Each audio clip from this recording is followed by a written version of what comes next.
കുടുംബകോടതി വിഷയങ്ങളുമായി ബന്ധപ്പെട്ട് വരുന്ന പുതിയൊരു വീഡിയോയിലേക്ക് എല്ലാവർക്കും സ്വാഗതം. വീഡിയോ കാണുന്ന ആർക്കെങ്കിലും കുടുംബകോടതി വിഷയങ്ങളുമായി ബന്ധപ്പെട്ട് എന്തെങ്കിലും സംശയങ്ങളുണ്ടെങ്കിൽ കോൺടാക്ട് ചെയ്യാം. WhatsApp number +91 79 94 97 14 19. ഒരു വട്ടം വിളിക്കാനുള്ള കൺസൾട്ടേഷൻ ഫീസ് 500 രൂപ ഗൂഗിൾ പേ ചെയ്യാം. ഇന്നത്തെ വീഡിയോയിൽ നമ്മൾ ഡിസ്കസ് ചെയ്യാനായിട്ട് പോകുന്നത് റെസ്റ്റിറ്റ്യൂഷൻ ഓഫ് കോൺജുഗൽ റൈറ്റ്സ് അല്ലെങ്കിൽ RCRുമായി ബന്ധപ്പെട്ട് ഉള്ള ഒരു അടിപൊളി കോടതി വിധി, കഴിഞ്ഞ ആഴ്ച വന്നിട്ടുള്ള ഒരു കോടതി വിധിയെ കുറിച്ചിട്ടാണ്. അതായത് ഈ ഒരു കേസിൽ ഭർത്താവ് ഭാര്യയ്ക്ക് എതിരെയായിട്ട് എന്ത് ചെയ്യുന്നു, ഒരു restitution of conjugal right file ചെയ്യാൻ ഉണ്ടായിട്ടുള്ളത്. ഡിവോഴ്സ് പെറ്റീഷൻ ഫയൽ ചെയ്യുന്നതിനേക്കാളും മുൻപായിട്ട് അങ്ങനെ ഫയൽ ചെയ്തപ്പോൾ എന്തൊക്കെയാണ് അവിടെ ഉണ്ടായിട്ടുള്ളത് എന്ന് നമുക്കൊന്ന് ജസ്റ്റ് ആ കേസ് പറയാം.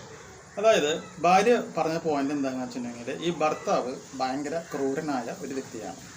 അതുപോലെ തന്നെ ഭർത്താവിന് ഒരു എക്സ്ട്രാ മെരിറ്റൽ അഫെയർ ഉണ്ട് എന്ന് പറഞ്ഞു, വേറെ ഒരു പെണ്ണായിട്ട് കുറച്ച് ചുറ്റുക്കളികളുണ്ട് എന്ന് പറയും. അപ്പോൾ രണ്ടും എന്താണ്, ക്രൂവാലിറ്റി എന്ന് പറയുന്നത് ഡിവോഴ്സ് കിട്ടാനുള്ള ഒരു ഗ്രൗണ്ടാണ്. അതുപോലെ തന്നെ വേറെ ഒരു പെണ്ണുമായിട്ട് ബന്ധമുണ്ടെന്ന് പറയുകയാണെങ്കിൽ അത് അഡൾട്ടറി ആയിട്ട് മാറുകയാണ് ചെയ്യുന്നത്. Also complaint that husbands give more importance to his parents. എല്ലാ കേസുകളിലും പറഞ്ഞ പോലെ തന്നെ ഭർത്താവ് എന്താണ്, ഭർത്താവിൻ്റെ അച്ഛനെയും അമ്മയെയും സ്നേഹിക്കുന്നുണ്ട്.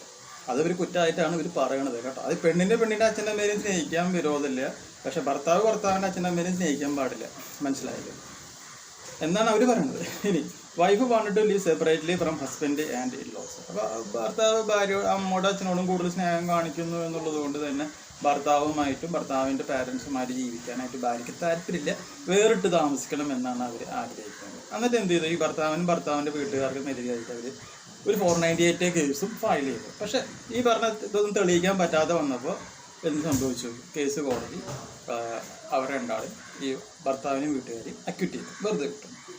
അപ്പോൾ ഹസ്ബൻഡ് എന്ത് പറഞ്ഞു, ഭാര്യ പറഞ്ഞ എല്ലാ കാര്യങ്ങളും നുണയാണ്, ഈ പറഞ്ഞ കാര്യങ്ങളൊന്നും തെളിയിക്കുവാനായിട്ടുള്ള യാതൊരുവിധ തെളിവുകളോ പ്രൂഫുകളോ ഒന്നും തന്നെ ഭാര്യയ്ക്കില്ല, ഭാര്യ വെറുതെ കള്ളന്മാരാണെന്ന് പറഞ്ഞു. പക്ഷെ ഇതെല്ലാം പറഞ്ഞപ്പോഴും ഫാമിലി കോടതി അതൊന്നും സംഭവിച്ചില്ല. ഫാമിലി കോടതി എന്ത് ചെയ്തു, ഭാര്യയ്ക്ക് 10,000 രൂപ മാസം വെച്ചിട്ടും ഒന്നാമത്തെ കുട്ടിക്ക് 5,000, രണ്ടാമത്തെ കുട്ടിക്ക് 5,000, അങ്ങനെ മൊത്തം 20,000 രൂപ വിധിച്ചു. ശരിക്കും അത് ഇൻജസ്റ്റിസ് ആണല്ലോ, യാതൊരുവിധ തെളിവുകളും ഇല്ലാതെ വെറുതെ കയറി ഭാര്യയ്ക്ക് 10,000 രൂപ കൊടുക്കാനായിട്ട് കോടതി വിധിക്കാനുണ്ടായില്ല. ഭർത്താവ് വിട്ടുകൊടുത്തില്ല, നേരെ ഹൈക്കോടതിയിലേക്ക് പോയി.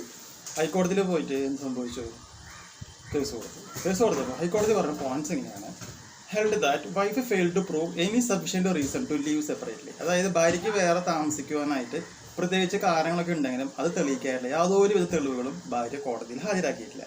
Husbands inclination towards parent is not a valid reason. ഭർത്താവിൻ്റെ അച്ഛനും അമ്മേനും സ്നേഹിക്കുന്നു എന്നുള്ളത് ഭാര്യയ്ക്ക് ഭർത്താവിൻ്റെ വീട്ടിൽ നിന്നും ഇറങ്ങി പോകാനായിട്ടുള്ള കാരണമല്ല. Maintenance to wife set aside under section 125 clause 4 CRPC. പണ്ടത്തെ CRPC വെച്ചിട്ടാണ്. അങ്ങനെ കേസ് കൊടുത്ത് ഒരു 5-6 കൊല്ലം മുമ്പാണ്. അപ്പോൾ അതുകൊണ്ട് തന്നെ ഭാര്യ വീട് വിട്ട് പോയത് തെളിയിക്കാനായിട്ട് ഭാര്യയ്ക്ക് പറ്റാത്ത കാരണം കൊണ്ട് ഭാര്യയുടെ 10,000 രൂപ കോടതി കട്ട് ചെയ്ത് കളഞ്ഞു. പക്ഷേ കുട്ടികൾക്കുള്ള പൈസ കൊടുക്കാനായിട്ട് കോടതി പറഞ്ഞു. കാരണം കുട്ടികളായതുകൊണ്ട് ഭർത്താവിന് വിരോധമില്ല.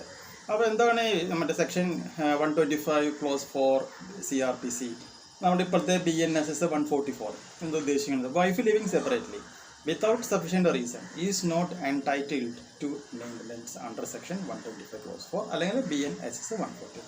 പ്രത്യേകിച്ച് കാരണങ്ങളൊന്നുമില്ലാതെ ഇറങ്ങിപ്പോയിട്ടുള്ള ഭാര്യയ്ക്ക് 5 പൈസ ചിലവിന് കൊടുക്കണ്ട, അല്ലെങ്കിൽ കിട്ടാനുള്ള യോഗ്യത ഭാര്യമാർക്കില്ല എന്നാണ് കോടതി പറഞ്ഞത്.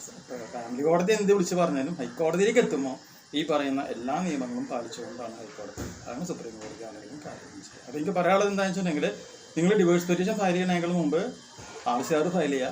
RCR വിൻ ചെയ്ത് കഴിഞ്ഞിട്ട് 1 ഇയറിനുള്ളിൽ ഭാര്യ തിരിച്ചു വന്നില്ലെങ്കിൽ ഒറ്റ കാരണം വെച്ചുകൊണ്ട് നിങ്ങൾക്ക് ഡിവോഴ്സ് പെറ്റീഷൻ ഫയൽ ചെയ്യുകയാണെങ്കിൽ ഡിവോഴ്സ് കൊടുക്കും. അല്ലാതെ ഈ ചപ്പച്ചവറ് കാര്യങ്ങൾ പറഞ്ഞുകൊണ്ട് ഡിവോഴ്സ് പെറ്റീഷൻ ഫയൽ ചെയ്യാൻ പോയി കഴിഞ്ഞിട്ടുണ്ടെങ്കിൽ കേസ് ചെയ്യിക്കില്ല. അത് ഭാര്യ ആണെങ്കിലും ഭർത്താവാണെങ്കിലും. ഇപ്പോൾ ഒരു കാര്യം മനസ്സിലാക്കുക, ഭാര്യമാർ എന്ത് പറഞ്ഞാലും കോടതി കേൾക്കുമെന്നൊന്നുമില്ല. നിയമം വിട്ട് കളിക്കാനായിട്ട് കോടതികൾക്കും പറ്റില്ല എന്നുള്ള സത്യം മനസ്സിലാക്കുക. സോ ഈ ഇൻഫോർമേഷൻ നിങ്ങൾക്ക് യൂസ്ഫുൾ ആയിട്ടുണ്ടെങ്കിൽ തീർച്ചയായും നമ്മുടെ ചാനലും സബ്സ്ക്രൈബ് ചെയ്യുക, തൊട്ടടുത്ത് കാണുന്ന ബെൽ ബട്ടണും എനേബിൾ ചെയ്യുക. പുതിയൊരു വീഡിയോ മറ്റു വീണ്ടും കാണാം.